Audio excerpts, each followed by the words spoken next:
संविधान चौक में 13 जनवरी को राष्ट्रीय किसान मोर्चा की तरफ से आंदोलन किया गया। यह आंदोलन ईवीएम हटाओ, किसान बचाओ, मंडी सिस्टम के खिलाफ ऐसे विविध मांगों को लेकर किया गया है। इस आंदोलन में आरोप लगाया गया है कि बीजेपी सरकार ने मजदूरों के हित के 29 कानून रद्द करके उद्योगपतियों के हित में 4 नए कानून बनाए। दूसरा, कौशल्य विकास के नाम पर न्यू एजुकेशन पॉलिसी 2020 के तहत जाति आधारित शिक्षा प्रणाली को भी लागू किया। तीसरा, किसानों और मजदूरों के हित के विरोध में 5 जून 2020 को 3 काले कृषि बिल के संदर्भ में अध्यादेश निकाला। उपरोक्त 3 काले कृषि बिल को कानूनी रूप देने के लिए लोकसभा में बहुमत के बल पर पास किया गया। इसके साथ ही किसानों के मंडी प्रथा पर भी सरकार ने आघात किया है। को जलाना होगा, काले कानून को भगाना होगा।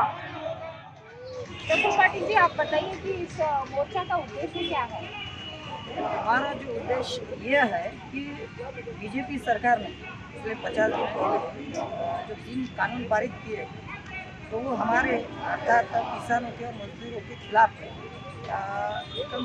पूरे हमारे खिलाफ है। इसलिए हम उसका पूर्व विरोध कर रहे हैं। विरोध करने के लिए हम 550 जिलों में राष्ट्रीय किसान मोर्चा के नेतृत्व में आंदोलन कर रहे हैं। और आंदोलन करने का एक ही विषय है कि ये कानून ना किसानों को बताया गया, ना मजदूरों को बताया गया। और किसान भी इसका विरोध कर रहा है, मजदूर भी कर रहा है, फिर भी सरकार कह रही है कि हम आपका भला चाहते हैं और भला करने के लिए कानून पारित किए हैं। हम कह रहे हैं हमारा इससे कुछ भला होने वाला नहीं है, तो फिर जानबूझ के सरकार हमारा भला क्यों चाह रही है? हम नहीं चाहते कि वो हमारा भला करे, क्योंकि हमारे विरोध में कानून है, तो इसलिए हम विरोध कर रहे हैं। अभी ये 3 कानूनों में क्या है, वो किस तरीके के हैं, तो ये भी आप लोगों को जानना समझना जरूरी है। तो इन्होंने पहले नंबर के कानून में जिस तरीके से कहा है कि आपके लिए व्यापार खुला हो जाएगा, तो किसानों के लिए पहले भी व्यापार खुला था। और दूसरे नंबर पे ये कह रहे हैं कि दलालों को भी अभी व्यापार खुला हो जाएगा। तो दलालों के लिए आप जो कर रहे हो वो अच्छा कर रहे हो, लेकिन किसानों के लिए क्या कर रहे हो? अभी उसमें वो लोग कह रहे हैं कि एपीएमसी का जो एक्ट है उसके तहत एपीएमसी की जगह अभी दूसरी यानी मंडी जिसको कहा जाता है हिंदी में और मराठी में जिसको कृषि उत्पन्न बाजार समिति कहा जाता है, तो उसको और यानी ऑप्शन के तौर पे उन्होंने किसानों को कहा है कि अभी आपको माल मंडी के बाहर भी बेचने को मिलेगा। तो मंडी के बाहर कौन बैठेगा? टाटा अंबानी बाटा। टाटा अंबानी बाटा अभी आज के तारीख में ज़्यादा भाव से किसानों से धान वगैरह लेगा, लेकिन मंडी ये एक तरीके से ख़त्म भी होने के चांसेस बढ़ रहे हैं कि अगर हमारे को ज़्यादा भाव मिलता है तो हम टाटा अंबानी के बाटा के पास जाएंगे, वो हमारा माल खरीद लेगा, लेकिन 2 साल के अंदर मंडी भी गायब हो जाएगी। और पूरे भारत में 4800 के करीब मंडियाँ हैं, और वो जो मंडियाँ है उसकी जो ज़मीन है वो शहर के बीचों बीच है, और उसके ऊपर अभी टाटा रिलायंस की नज़र है और वहाँ पे वो मॉल बनाना चाहती है, ऐसी हमारी आशंका है। तो इसके लिए उनको अभी वो ज़मीन चाहिए, इसके लिए वो ये काम कर रहे हैं कि बड़ी मात्रा में वो एपीएमसी के कानून के तहत उस मंडी को हटा के वो ज़मीन हड़पना चाहते हैं। तीसरे नंबर की बात, तो कॉन्ट्रैक्ट फार्मिंग की जगह वो किसानों की जो ज़मीन है वो किसानों की ज़मीन कॉन्ट्रैक्ट फार्मिंग के तहत लेना चाहते हैं, कॉन्ट्रैक्ट करना चाहते हैं। अभी कॉन्ट्रैक्ट किस तरीके का करेंगे? तो किसानों को कहेंगे कि हम आपके साथ कॉन्ट्रैक्ट करना चाहते हैं 99 साल का, 5 साल का, 10 साल का, 15 साल का।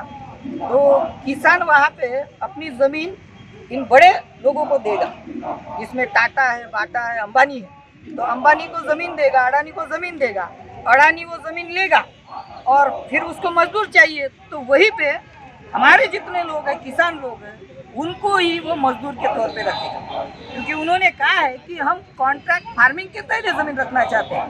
7, 12 और 8 ये आपका नाम का रहेगा, यानी किसानों के नाम का रहेगा।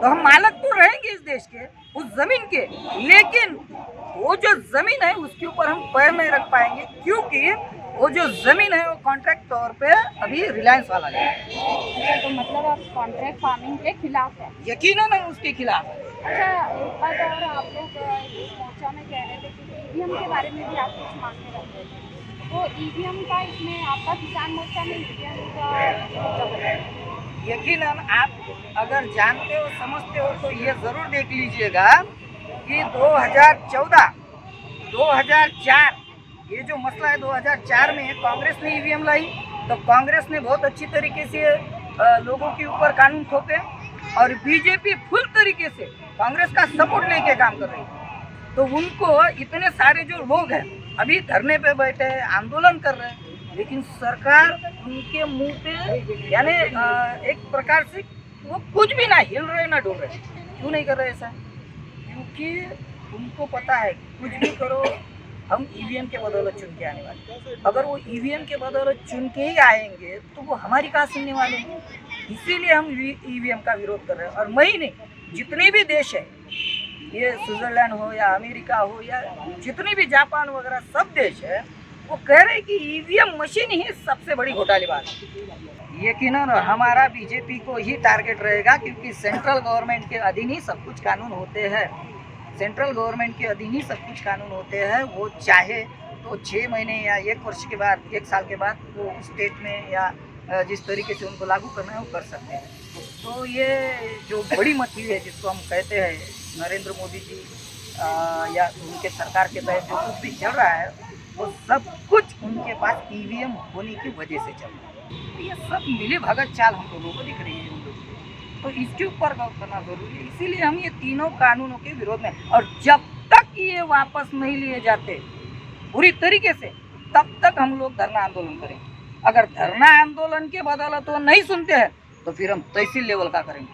अगर तहसील लेवल का नहीं सुनते तो गांव 6 लाख गाँव है देश में, हम वहाँ तक ये आंदोलन लेके जाएंगे और इसको जन आंदोलन का स्वरूप देंगे। तो इस तरीके से हम लोग अभी वर्तमान में राष्ट्रीय किसान मोर्चा के तहत और मान्यवर वामन मेश्राम जो राष्ट्रीय बहुजन क्रांति मोर्चा के राष्ट्रीय संयोजक हैं, उनके दिशा निर्देशन में हम लोग ये काम करते हैं। धन्यवाद प्रफुल्ल जी, आपने आज जो अपने मुद्दे रखे, अपनी मांगे रखी, और हाँ, उम्मीद करते हैं कि हम आपकी मांगों को अपने मीडिया के जरिए दर्शकों तक पहुँचाएंगे। धन्यवाद।